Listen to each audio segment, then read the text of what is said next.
Барлықтарыңа сәлем. Қазір мен Дубайда Шафран дейтін ресторанға келдім. Бұл получается біздің Қазақстанның жігіттері ашқан ресторан. Сендерге орналасқан жерін көрсетіп кетейін. Өте әдемі жерде. То есть қараңдаршы. Прям Дубай Марина районы жағасында. То есть, это такой дорогой район.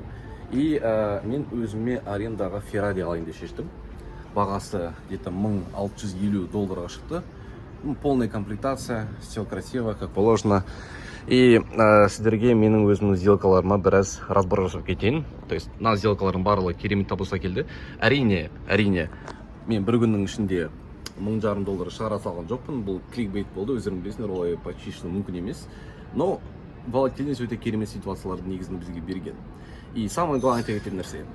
Бұл сделкалардың жаңағы доказательствосы менде Қастаев крипто дейтін телеграм-каналда болады. Ол жерге мен өзімнің сигналдарымды тегін түрде берудемін. Сендерді кіріп қарасыңдар болады. Так, рахмет. О, манты келді сразу. Кайф. Итак, разборлар жасап кетейік сендерге. То есть бізде бірінші тұрған биткоин, өздерім көріп тұрғандарында өте әдемі ситуациялар ұстап отырдым. Бұл бізде ордер флоу. Мына ситуация керемет табыс берді, но потом барып екіншісі мен шортқа кірген болдым. Это была ошибкой. Ол минуспен жауып қалды. Ничего страшного. ПП бізде, в принципе, тоже өте оңай ситуация. Онда телеграмға кругушок арқылы айтқан болатынмын. ПП лонг деп имбалансын бойынан. То есть көріп тұрсыңдар ғой, максимумның пробитиясы болды. Фибоначчиді пробитие жасаған, импульс жасаған нүктеден алған кезде өте идеальный зона ОТ табылды, и потом барып ликвидный зонаға дейін бердім мен. То есть нет факта, что ол пробьет. То есть ликвидность тағы да бір ликвидность қалдырып төмен кетіп қалуға болатын еді, поэтому не стал рисковать. Хотя ана take profitті ұзартуға болады әлі мына жаққа дейін. Ал BNB-ға келетін болсақ, то же самое, просто пробитие, отскок и лонг деп жасалдым. Мына тұрған қара линияны қарайтын болсаңдар, ол бізде история, мен сендерге ана жақтан көрсетпесем оны.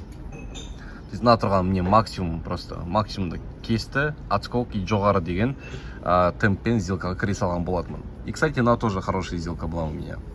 И чё, потом соңғысы бізде қазір SKB USD дейтінді мен сигнал ретінде бердім лимитка, өкінішке орай. Мына тұрған имбаланстан жоғары кетіп қалды, хотя должен был мынадан кетуге. Полный заполнение имбаланса, и бізде баға уже ақырын кетіп жатыр. Надеюсь, что мына тұрған имбаланс бізде бағаны төмен лақтырады. Бұл төмен түседі, осы тұрған ликвидностьтің барлығын жинап, и потом барып жоғары кетеді деген ойдамын. Чё там, Феррариді алдық? Мына қарасаш, чуть-чуть осталось, да? Сразу, моментально. Вот такой он. Яхта сияқты көрінеді, е? Әдемі. Осылай, достар, Феррари Рома. Как вам? Әдемі, е? Ше өте керемет. Мен қазір тамақ ішуге кетіп бара жатырмын, анализ жасап тағы да бір сделкалар ашамын. Әдеші, достар, осындай бізде Дубай, осындай бізде Феррари.